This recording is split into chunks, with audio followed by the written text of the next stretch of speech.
Bismillahirrahmanirrahim. In this lecture we are going to study about the stages of differentiations of the red blood cells. इस lecture में हम देखेंगे कि basically RBC अपनी production के बाद डिफरेंशिएशन किस तरह से करते हैं. So the first cells that can be identified as belonging to the RBC series is the pro-erythroblast. वो कह रहे हैं कि डिफरेंशिएशन ऑफ आरबीसी के अंदर जो पहला सेल आपको मिलता है वो होता है pro-erythroblast. जहाँ पे भी वर्ड ब्लास्ट का आ जाए इसका मतलब है कि हम इमेच्योर सेल की बात कर रहे हैं. सो प्रो मींस बिफोर, एरिथ्रियोसाइट्स होते हैं आरबीसीज और ब्लास्ट मतलब इमेच्योर, यानी कि आरबीसी मेच्योर सेल फॉर्मेशन से पहले डिफरेंशिएशन के अंदर जो सेल बनता है उसको हम प्रो एरिथ्रियोब्लास्ट कहते हैं.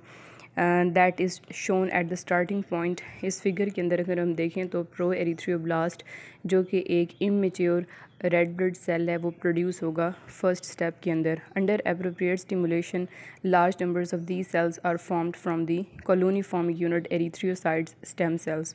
सो जिस वक्त प्रॉपर स्टिमुलेशन है कि आरबीसी की प्रोडक्शन बढ़ानी है तो उसके अकॉर्डिंगली जो colony forming erythrocyte unit stem cells होंगे बेसिकली वो प्रो एरिथ्रियोब्लास्ट की प्रोडक्शन को इंक्रीज़ करेंगे. फिर प्रो एरिथ्रियोब्लास्ट जो हैं वो माइटोसिस के थ्रू मल्टीपल टाइम इंक्रीज़ करेंगे ताकि वो अपने नंबर्स को बढ़ा सकें, अपनी कंसनट्रेशन को बढ़ा सकें. एवेंचुअली दी फॉर्मिंग मैनी मेच्योर आरबीसीज़. तो अब जो आरबीसीज़ बनेंगे प्रो एरिथ्रियोब्लास्ट से वो एरिथ्रियोब्लास्ट होंगे जिनके अंदर न्यूक्लियस नहीं होगा, लेकिन प्रो एरिथ्रियोब्लास्ट में न्यूक्लियस था. जो फर्स्ट जनरेशन होती है आरबीसी सेल्स की उसको कहा जाता है बेसोफिल एरिथ्रियोब्लास्ट, क्योंकि ये अट्रैक्ट करते हैं बेसिक डाइज को. स्टार्ट के अंदर जो आरबीसी होते हैं उनके अंदर बहुत कम होता है हीमोग्लोबिन कंटेंट, लेकिन प्रीसीडिंग जनरेशंस के अंदर जैसे जैसे फर्दर इंक्रीज़ होती है इनकी रिप्रोडक्शन तो इनका जैसे नंबर इंक्रीज़ करता है तो आरबीसी के अंदर haemoglobin content with the passage of time increase करता है, लेकिन up to a metabolic limit जो कि हम पीछे भी स्टडी कर चुके हैं जो कि 34% है. सो अबाउट 34% एंड देन उसके बाद न्यूक्लियस कंडेंस करेगा. तो पहले जो है वो न्यूक्लिएटेड आरबीसी था लेकिन वो इमेच्योर था. जिस तरह उसकी डिफ्रेंशिएशन हुई तो अब वो कन्वर्ट हो गया मेच्योर के अंदर और उसका जो न्यूक्लियस है बेसिकली वो कंडेंस होकर स्मॉल साइज़ का हो जाएगा.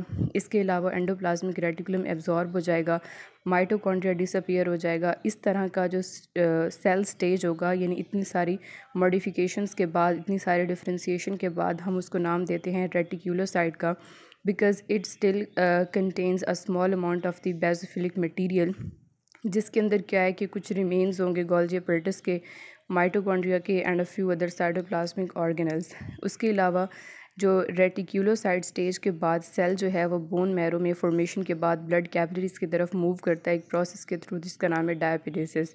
ये एक ऐसा प्रोसेस होता है जिसमें pores of the capillary membrane से आरबीसी स्क्वीज़ करते हैं और इस प्रोसेस को नाम दिया जाता है डायपिडेसिस का.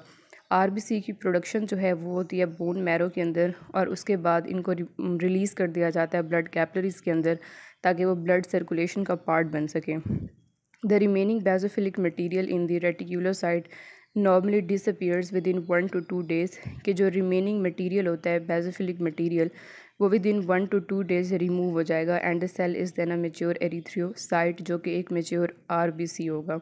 Because of the short life of the reticulocytes, their concentration among all the RBCs is normally slightly less than 1%. जो हमारे पास रेटिक्यूलोसाइट्स होते हैं ना इनका लाइफ स्पैन बहुत कम होता है, यानी कि इस वजह से ये हमारे पास आरबीसी की कंसंट्रेशन में हमें सबसे कम नज़र आते हैं क्योंकि इनका शॉर्ट लाइफ स्पैन होता है, जिसकी वजह से इनकी जो परसेंट एज है वो भी बहुत हमें कम नज़र आती है क्योंकि ये फर्दर डिफ्रेंशिएशन जो है उसको परस्यू करते हैं और इस तरह से हमारे पास मेच्योर आरबीसी की फॉर्मेशन होती है.